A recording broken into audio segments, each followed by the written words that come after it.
I'm going to show you how you can make these 2 viral shakes for your TikTok edits, and it's actually way easier than you think. First thing you want to do is make sure your clips are ready, and you just want to drag on the S blur mode curves effect to your first clip. And we want to make a horizontal shake first, so keyframe the shift X, and we're going to set the beginning value to -250. And make sure you have the rep X to reflect, so you don't have any weird black bars like these. So you just want to change to reflect, and you want to go 3 keyframes ahead and change it to 50. And now you want to go 5 keyframes ahead, so just like this, and you want to change it to -25.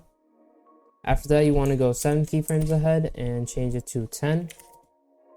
And then you want to go 3 more keyframes ahead and change it to 0. Alright, so now we want to highlight all of our keyframes and right click on one of them, just select Bezier. And now we want to add some extra motion blur now that our shake is done. So go into your effects panel and search up S blur directional, and then just drag and drop S blur directional onto your clip. And then we want to change the angle to 185, and you want to keyframe the blur amount at the start to 100, and you want to go 10 keyframes ahead, and you want to just cut it down to 0. And now we're going to graph this, so open up the graph by just clicking this arrow next to the stopwatch, and you want to just pull this to the right and up so it's right next to this gray line. Make sure that this blue line is right next to this gray one, so just like that, so it's just like smooth. And you should have a horizontal X shake. And now we're going to make a Y shape, so same process, drag on S blur mode curves again, and you want to keyframe the shift Y instead of shift X since we're making a horizontal shake.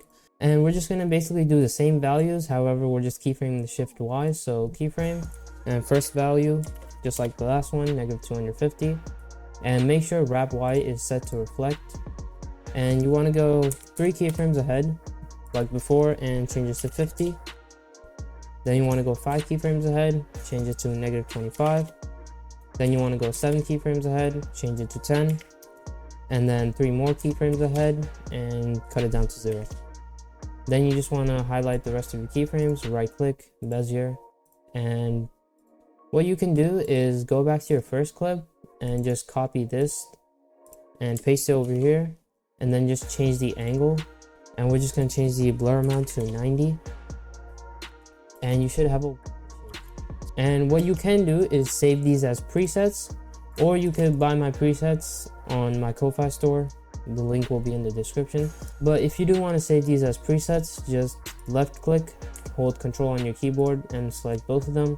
Then you want to right click and save preset and just name it whatever you want. So I'm just going to name it whatever and click OK. And when you search it up on the effects panel, it should be right there. So when you apply the effect, it should work. And yeah, that's it for today's video. If you want more tutorials like these, then make sure to subscribe, and I'll see you in the next one.